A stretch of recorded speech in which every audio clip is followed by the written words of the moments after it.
So we have a few minutes left. We have microphones around the room, and we've gotten some questions in from the webcast.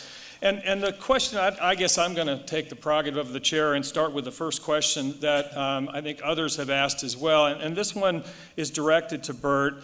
Bert, you talked about the U.S., you talked about Fed, you talked about oil prices. One of the other things we hear a lot is about the global economies and especially China. What impact is all that going to have on this, and how does that weigh into your recessionary projections? Yeah, sure. So China is a really interesting cat, right? China's trying to get to where we are, to move from a manufacturing-based economy to a service-based economy. It is a tough move, and it's a tough transition. What really has hurt China is their one-child policy. What a lot of people don't realize is that last year, China peaked with working-aged adults. From this point on, China will have fewer working-aged adults for every year for the next 30 years. Think about that now. They will have less working-aged adults between now on because of their one-child policy. The very interesting component piece of this is what that means to their manufacturing part of their economy. If you have less workers, what does that mean for the workers you have? You have to pay them more, which means they're less competitive, which means they can't compete. And you're starting to see that. You've been seeing that. Right now, my view is that the world of manufacturing is changing. There's no longer the world of putting a Barbie head on a Barbie body, putting it in a Barbie box and sending it off on some boat from China. Those days are gone. Now we build robots that puts a Barbie head on a Barbie body that puts it in that. And those jobs don't have to be in China, because the world's greatest folks that come with international, sort of the new manufacturing, it is not folks that get paid $12 an hour to put Barbie heads on Barbie bodies. The new manufacturing is computer engineers and robotics that change manufacturing. I believe that is coming back to the U.S. And so when I look at China and look at the rest of the world, there is problems there. The good news is low interest rates, accommodative policies, 25% of the world's under negative interest rates. I believe that Europe is stabilizing. I believe China will have a soft landing, not a hard landing. That will be a catalyst for growth as we go forward. And with that, I think that will be a possible help that might divert us away from a recession. Another question that's somewhat related that again came in through the webcast about negative interest rates. I don't think any of us have really thought about that very much. Are negative interest rates monetary policy run amok? And does this mean that someday that customers will be paying banks to hold their money just like we have to pay the Fed? Yeah, I'm not sure if that's going to pass through yet, but they're talking about it, right? Here's the interesting part. There's already been banks in Europe, one by the name of Julius Baer, for very large balances, their very biggest accounts, their institutional accounts, they are now charging them to hold their cash balances above a certain level. So they are beginning to pass that on. Will that happen in the United States? I'm not so sure. What we will see, however, is a continued low rate environment. Think about your savings account. What do you get? Not a lot. There's been many, in fact, that has moved to 0.001%. Put that in perspective. If Julius Caesar put in $100 at 0.001 interest rate, today he would have $2 in interest. Here's what the world misses. The world misses that we as a country receive more interest than we pay. So having low interest rates over time actually hurts us more than it helps. With our savings accounts and other things, we make more interest. We should make more interest than we pay. And so having low interest rates over time actually is a hurt to the global economy over long periods of time. We've got to get this economy back and then get interest rates normalized so that we can actually get back to where hardworking Americans, especially those that are under a fixed budget, can actually have a more stable, normalized interest rate environment. I think that will at some point in time happen, but it is monetary policy, some degree run amok, but it's also because we have such a fragile global economy that it requires pretty severe tools and instruments to try to spur it on. All right, one more question from me for Patty this time, and then we'll open it up to all of you.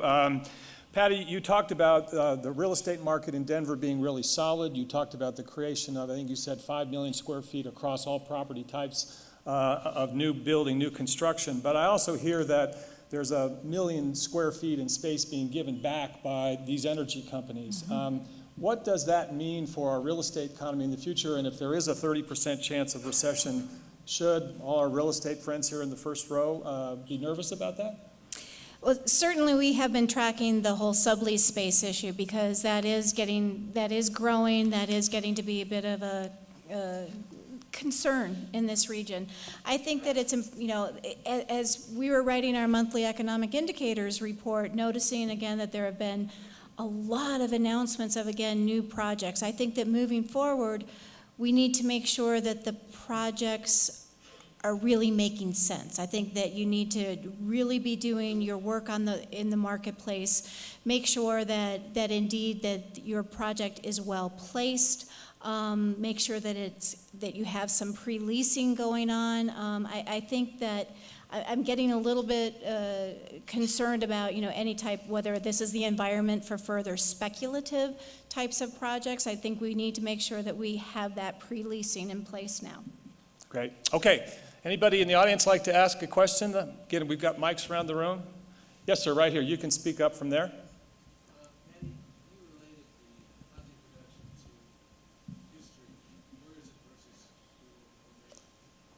The question for the audience, why don't you repeat that to him?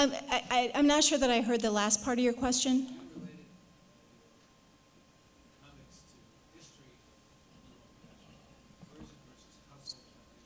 Okay, so the question was that I talked about that we've been building about, on average, 17,000 new housing units per year. But how does that compare with our current household formation? Fabulous point. Thank you for the question. These days, during the Great Recession, when we were building next to nothing, we saw that household formation continued. We were an area that you continue to see in migration. So certainly a lot of the construction activity that we have going on right now is still filling in the gap of that whole deficit that was created during the Great Recession. So I think that the fact now that we're building around 18,000 units is maybe even, dare I say, still a little bit lower than what we should have to really fully fill in that whole household formation gap. But we're mighty close. I think that we are very, very close to that equilibrium value right now. I want to honor our commitment to get you out at 9 precisely, as we always do, but we have time for one or two more. Anybody else want to throw up a question? Yes, in the back. Ability to consume is income plus debt. And the millennials are heavily in debt at the beginning of their life. The incomes are somewhat flat. What does that mean for asset prices as baby boomers go from net buyers to net sellers with no natural buyers? Yeah, so it's a great question, right? We are in somewhat, so let me maybe rephrase the question. The question is about, are we in a little bit of a tight spot? You've got baby boomers that are beginning to retire, and so therefore they're thinking about maybe not investing in stocks as much as they were and moving to more of a fixed income heavy portfolio, and so therefore maybe net sellers of stocks. And then you look at millennials where they have a huge debt burden, and maybe right now I haven't really started thinking about retirement yet, and we do know that millennials as a percentage own a lot less stocks than do most of their other generations that are older. So what does that mean from a demographic perspective for the demand for stocks? The truth is that there is less of a demand there, right? I mean, those are all very difficult spots. We are in a very interesting and to some degree negative demographic cycle here as it relates to the watching stock prices. The big component piece that we have to remember is what really drives stock prices is not necessarily net buyers versus sellers, although that's a big component piece. The biggest component that drives is earnings. If you see earnings increase, then people are willing, and stock prices follow those earnings, they're willing to pay more for those names. And so you're going to end up seeing stock prices move higher with earnings. And so while the demographic issue is a huge one, and at the margin a negative bias towards asset prices, we believe the biggest component, without a doubt, is earnings. And if earnings come through, stock prices rise. If earnings do not, like they're not this quarter, stock prices decline.